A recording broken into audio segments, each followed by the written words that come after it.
आपण सध्या Karmala post office कार्यालयामध्ये आहोत। आपण या ठिकाणी पाहू शकतो की करमाळा तालुक्यातील बोरगाव येथील ज्या महिला शेतकरी आहेत वर्षाताई ढवळे यांचा 5 लाख रुपयांची जी ठेव होती ती या पोस्ट ऑफिसमध्ये ठेवण्यात आली होती, परंतु त्यांनी वारंवार ठेव मागून देखील त्यांना ठेव मिळत नसल्यानंतर त्यांची जी तक्रार आहे ती जनशक्ती शेतकरी संघटनेकडे त्यांनी दाखल केल्यानंतर आज जनशक्ती शेतकरी संघटनेच्या वतीनं करमाळा पोस्ट ऑफिस कार्यालयामध्ये जो आहे ते ठिय्या आंदोलन जे आहे ते या ठिकाणी सुरू करण्यात आलेलं आहे। ही जी ठेव आहे ती ठेव मिळत नसल्याचा आरोप जो आहे तो या महिला शेतकऱ्याचा आहे। आपण पाहू शकतो की जवळपास 1 ते 1.5 तासापासून हे ठिय्या आंदोलन जे आहे ते या ठिकाणी सुरू आहेत। सध्या या ठिकाणी आपण पाहू शकतो की जनशक्ती शेतकरी संघटनेचे संस्थापक अध्यक्ष अतुल खुपसे हे देखील या आंदोलनात सहभागी झाले आहेत। नेमका काय प्रकार आहे, ठिय्या आंदोलन सुरू आहे, काय मागणी आपली? वर्षाताई ढवळे म्हणून बोरगावची एक शेतकरी महिला आहे। पोस्टात पैसे कुणाचे असतात? गरिबाचे असतात, सर्वसामान्याचे असतात। धनदानग्याचे पैसे बँकेत बघितले आपण आणि बँकेबरोबर आपण इतर देशात पैसे गेलेले बघितले, पण आम्हाला पोस्टात आल्यानंतर माहिती मिळाली की जी माऊली बिचारी गेल्या 2 महिन्यापासून हेलपाटे मारते ते पैसे कुठे गेले तर त्यांना त्या गावातल्या पोस्ट मास्तरनी सांगितलं की तुम्हाला वर्षभर पैसे काढता येत नाही। त्या पैशाला आज 1.5 वर्ष झालं, 2 महिन्यापासून हेलपाटे चालू आहेत, परंतु अद्याप पैसे मिळत नाहीत। म्हणजे कर्ज काढलेलं नाही, ठेवलेली पैसे मिळत नाहीत।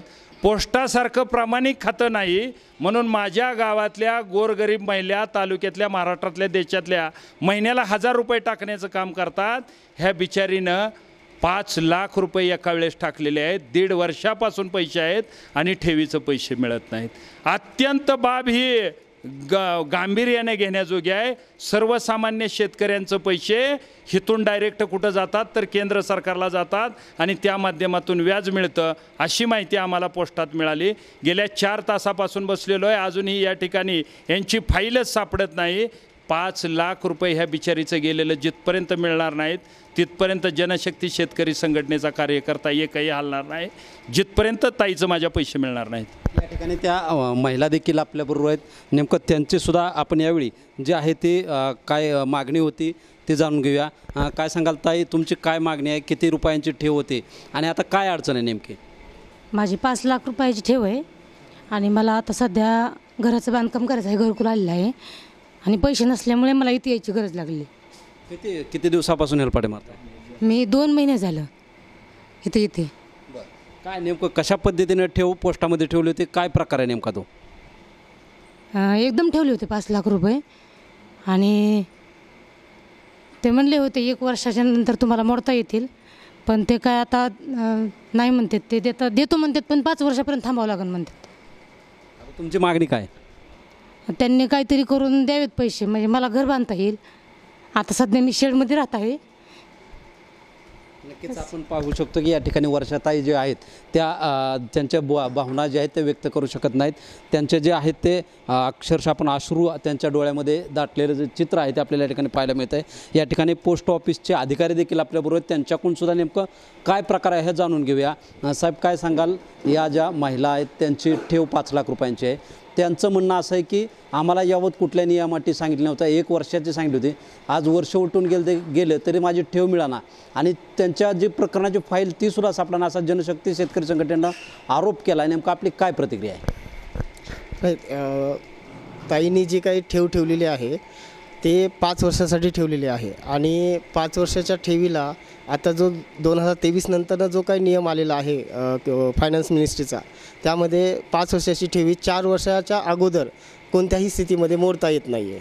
त्यामुळं हे प्रकरण झालेलं आहे आणि आम्ही संबंधित ब्रँच पोस्ट मास्टर यांना चौकशी केली असता त्यांचं म्हणणं आहे की ठेवी ठेवत असताना त्यांनी याची पूर्वकल्पना त्यांना दिलेली आहे। आता आणि कस्टमर म्हणत आहेत की यांनी फक्त 1 वर्षाचीच आम्हाला कल्पना दिली होती आणि ते म्हणतात आम्ही त्यांना पूर्णपणे 4 वर्षाची कल्पना दिली होती।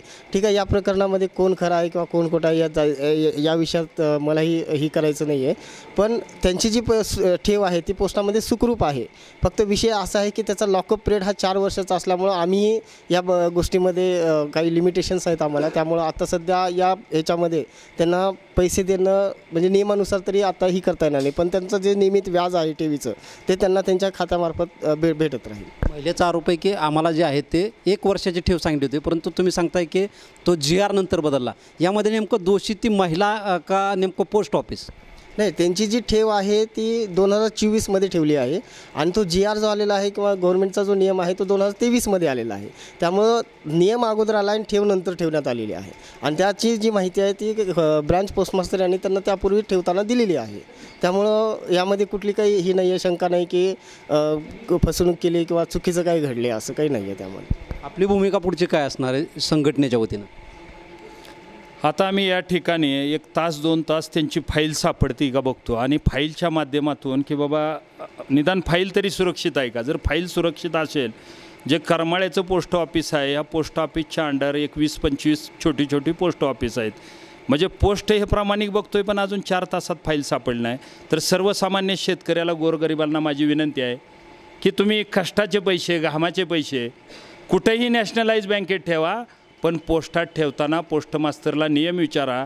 ज्या मास्तरनी नियमच सांगितलं नाहीत की 5 वर्ष तुझी ठेव मोडता येणार नाही, तुझ्या ठेवीवर ओढी उचलता येणार नाही, मग घरातला गरीब एखादा माणूस जर एखादा दवाखान्यात नेला, आजारी पडला, ज्याला घर बांधायचं आहे, पोरीचं लग्न करायचं आहे किंवा अचानक काहीतरी झालं, त्याच्यावर ओढी बी उचलता येत नाही, ठेव बी मोडता येत नाही. हा कुठला नियम आहे हे पहिल्यांदाच बघतोय. पण ह्यांचं म्हणणं आहे केंद्र सरकारनं सांगितलं 5 वर्षाची मुदत वाढवली म्हणून. हे कुठला प्रकार आहे? म्हणून सर्वसामान्य माणसाला गोरगरीब शेतकऱ्यांना की पोस्टात पैसे ठेवून फसू नका. प्रत्येक गावचा पोस्टमन चेक करा. हिथून पुढची संघटनेची लढाई पोस्टमन चेक करण्यावर असेल. सर्वसामान्यांचं गरिबाचे पैसे जर कोणी लुबाडलं आणि पोस्टमननं चुकीची माहिती दिली तर पोस्टातला पोस्टमन आम्ही ठोकून काढल्याशिवाय राहणार. आपण पाहतो की या ठिकाणी जे आहे ते पोस्ट ऑफिसचे अधिकारी यांनी सांगितले की जो शासनाचा नियम आहे त्यानुसार या महिलेला जी आहे ती रक्कम देता येणार नाही. परंतु या ठिकाणी जनशक्ती शेतकरी संघटनेचे संस्थापक अध्यक्ष अतुल खुपसे यांनी आता इथून पुढचे जे आंदोलन असेल ते संपूर्ण करमाळा तालुक्यातील पोस्टाच्या विरोधात असून या अशा महिला शेतकऱ्यांची जिथं फसवणूक होत असेल त्या ठिकाणी जनशक्ती शेतकरी संघटना खंबीरपणे त्यांच्या पाठीशी उभा राहून जे आहे ते आंदोलन या ठिकाणी त्यांचं कायमस्वरूपी सुरू ठेवणार असल्याची माहिती जी आहे त्यांनी यावेळी देण्यात आलेली आहे. कॅमेरामध्ये हर्षवर्धन गाडेसह शीतलकुमार मोठे, TV9 मराठी, करमाळा, सोलापूर.